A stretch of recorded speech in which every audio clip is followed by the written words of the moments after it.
Here we have a 2008 GSXR 750. It's pretty much the same as a 600 as far as everything goes on it, except for the engine. So this model here is a 2008. The same will apply for a 2009 and 2010.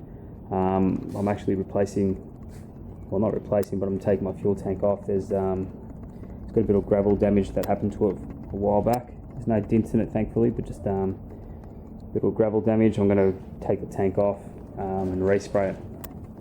So two things you need to start off with. First of all, this bolt here, that needs to come undone, and also these two seat bolts, one there and one on the other side as well. Okay, so I've gone ahead and removed the bolts from the seat. You can now take the seat off. Now, it's a little bit hard to see, but down in here, so through here on the other side, there is a bolt that actually holds the fuel tank. You can probably just see it down there. There it is. If you lift it up from here, you can see that under there is just all the fuel lines and stuff, which we'll get to in a sec. And have another look here as well. It might be a little bit hard to see, but the plastic actually interferes. What you want to do before you lift your tank up is actually move the back seat plastic out like this on both sides. So you've brought it out. And what you're actually going to do is now when you lift your tank,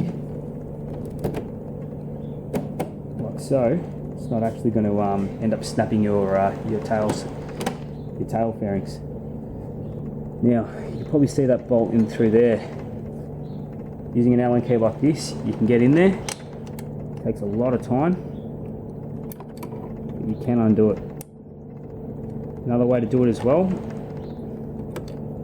which is a little bit difficult, and you've got to be extremely gentle with it, is you can move this out of the way slightly, a little bit up, and you can get the Allen key in and remove it. Alright, so I've gone ahead and loosened that bolt there. I'm going to leave it in there because what we're doing is when we actually lift this tank up, you still want it to pivot on this point. Again, make sure your plastic from your rear seat is on the outside, on both sides, so when you actually lift the tank up, it doesn't snap it. Just lift it slowly, as you can see it's moving slightly, and what you're going to do is you're going to put the rod into that hole there, which also goes into that spot there as well. This is the rod that's found in your seating compartment. I'll do that now. Alright, so I've now put the rod in. This gives you access to the airbox. More importantly, it's underneath. If you have a look, all these tubes. These are all the fuel tubes, and also the fuel pump as well. Now, what we need to do, if you have a look, this wire here, that one there, needs to be disconnected. That goes up to your fuel tank,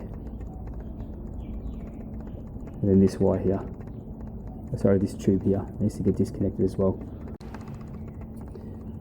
Alright, with the tubes under here as well, there's two tubes up here. Just pull them out like that. This one here is where your fuel comes in, where the blue thing is. What I advise to do is put a rag underneath it, so when you actually undo it, you're going to get a little bit of excess petrol coming out, just doesn't drip everywhere. It's a bit hard to see, but basically this blue thing here, if you squeeze it, you can see the little clip that sort of goes in. Squeeze it at the back and then just pull and it'll just come off.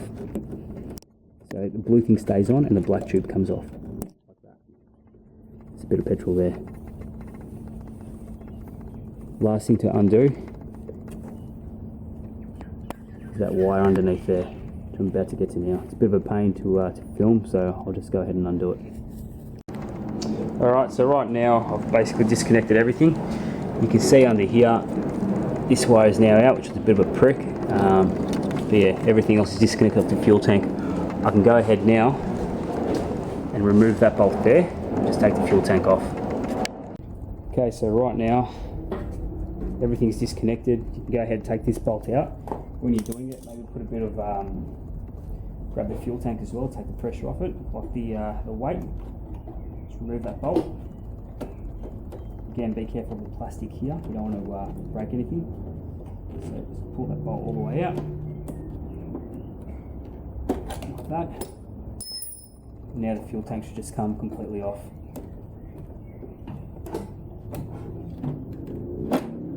Like so. So there we go. We now have access to our injectors under here, and also the airbox.